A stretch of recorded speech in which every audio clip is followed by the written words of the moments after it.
What villains actually kind of had a good reason for doing what they did? Mr. Freeze. He is just looking to find a cure for his wife. Dr. Heinz Doofenshmirtz.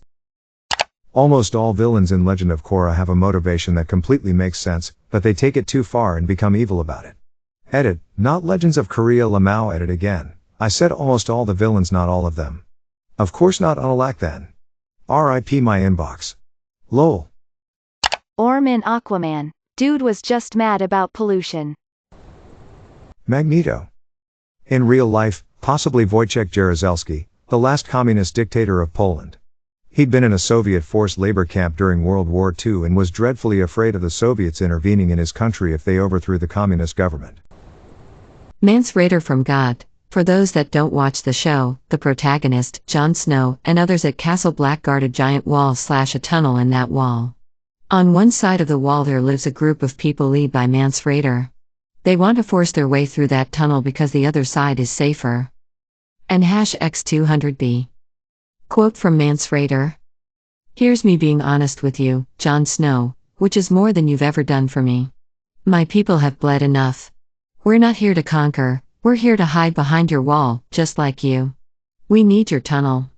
Now, we both know that winter is coming, and if my people aren't south of the wall when it comes in earnest, we'll all end up worse than dead.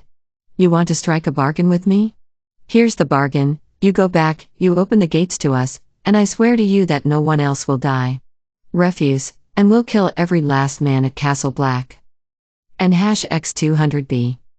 Jon Snow then rejects this proposal, only to propose something similar to Tormund.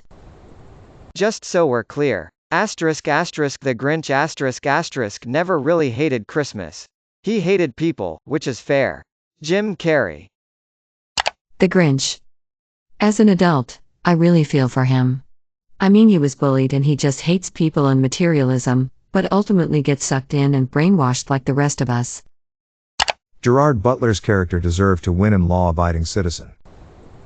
Squidward. He's not a traditional villain, but I feel for him. He just wanted peace and quiet. ETA, he isn't the main villain of the overall show, but he is shown to be the main antagonist in many episodes. Many times he does end up becoming a better person by the end of the episodes, which is what makes him a non-traditional villain. Squidward felt he was better than everyone else and he deserved more recognition than he got. He was dismissive of people and annoyed with them, thinking he had more talent to give than anyone else. What comes to mind specifically about wanting peace and quiet is the episode where SpongeBob and Patrick are playing imagination in the cardboard box. What Squidward wanted was peace and quiet during that episode. That was his main goal at the beginning of the day. He wanted to enjoy the new TV and have a peaceful day, but he couldn't do that because all he could hear was SpongeBob and Patrick playing in the box outside. What makes him the villain here is him constantly interrupting the fun SpongeBob and Patrick are creating and being angry with them when they say they're just using their imagination. He's being rude and dismissive of the two friends, but ultimately in the end, does have fun thinking he's driving a race car, but in reality is being driven to the dumpster. Not really the villain, but Sharpay from High School Musical. Poor girl had been involved in musicals and drama her whole life, but suddenly, the basketballer she has a crush on and a random nerdy girl take over the main casting. It's ridiculous. No wonder she lashes out all the time, of course she's jealous.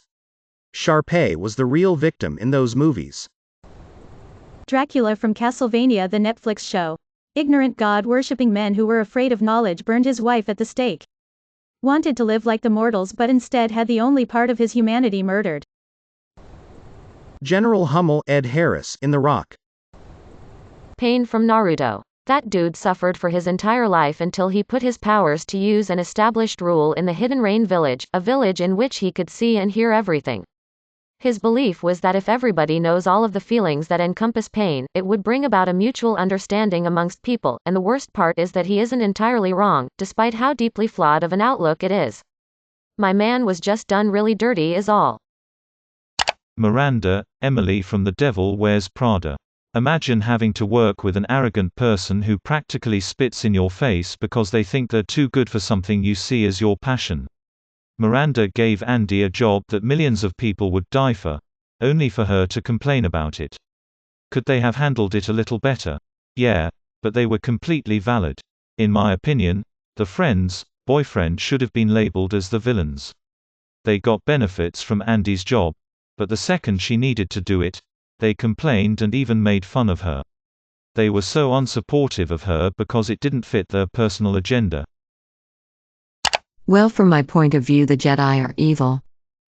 The Vulture in Spider-Man: Homecoming. Was Samuel L. Jackson in Kingsman the first convincing eco-villain? Basically a Thanos mentality before MCU Thanos. The principal in Ferris Bueller's Day Off. Ferris was a pain in the ass, skipped school and lied. Maybe he was a little over the top, but I don't blame him really. When I watched The Joker, I felt so bad for him. All that pain and he couldn't even get the right resources and help because he was from the lower class. The talk show host made fun of him and only invited him to make more fun of him. So cruel. We see this in our real society. Edit, I want to make it clear that I am not justifying his killings. That is in no way right at all. I am simply saying it's sad that Arthur suffered from many issues in his childhood into adulthood and couldn't get the proper help. Instead of offering him help, society also made fun of him or disregarded him as unworthy. Hades, Zeus was an ass. The dinosaurs in the initial Jurassic Park movies. It's not their fault they were brought back from extinction and needed some meat to eat, defend themselves. They're just trying to live their best lives, too. Stannis, he was fighting for years for what was his by right. Jareth from Labyrinth. Sarah asked him to take the kid, after all. Pinky and the Brain. There was an episode of Animaniacs, can't remember which one or what characters were in it, but they travel to the future and it's a utopia. Turns out the future is one in which they finally manage to take over the world. Apparently, whilst they may be pretty awful in trying to take over the world, Brain has a good plan for what he intends to do once he's in control. Jaime Lannister, Kingslayer. He saved the lives of millions by breaking his oath. Zuko and Azula, they're both just trying to earn their father's affection. Azula is actually sadder because she never had an Uncle Iroh or support groups, and she lost her mind because of her abusive father. Zuko didn't, given Zuko had a scar by the same abusive dad, but still. Thank you for coming to my TED Talk. Blade Runner, Roy Batty. I believe Penguin didn't actually know what he was doing. After all, the guy was raised by penguins. The EPA agent in Ghostbusters. N from Pokémon. Who steals a dead woman's shoes? Wicked is a brilliant counter-narrative to The Wizard of Oz. Pong Krell, haha, just kidding. Beep that slimy, evil piece of beep. Go to Beep for more hate of the awful Beep that is Pong Krell. Does anyone else think Satan got a raw deal? He was the lead in Heaven's Choir and then he got booted out of heaven with his homies. Maybe he's just a disgruntled employee who wanted a more robust employee recognition program. Ozymandias, at least in the graphic novel, haven't seen the show, is definitely chaotic good. Poison Ivy is just trying to save the world from global warming. Johnny from Karate Kid. Bad guy in Jaws just trying to live his best life. I will say this forever, King Boo in the first Luigi's Mansion game Egad was trapping ghosts inside of paintings against their will, and King Boo freed them. Egad is the real villain, as half of those ghosts were totally harmless. Would you want to be sucked into a painting by a crazy scientist so he could use you as decoration? King Boo was protecting his people as a king should. His only real crime was getting the Mario brothers involved because of whatever grudge he had against them. They made Egad friendly to ghosts in later games, and made King Boo more evil to better justify going after him, but that doesn't change his role in the original game. If circumstances were different, neither of the Mario brothers would have helped Egad. The Mule. He was just trying to restore order to the galaxy ahead of schedule. The Selden plan was falling apart anyway. You were just asking people to say Thanos. May your day be filled with joy and happiness. And please remember to like, share, and subscribe for more quality content every day.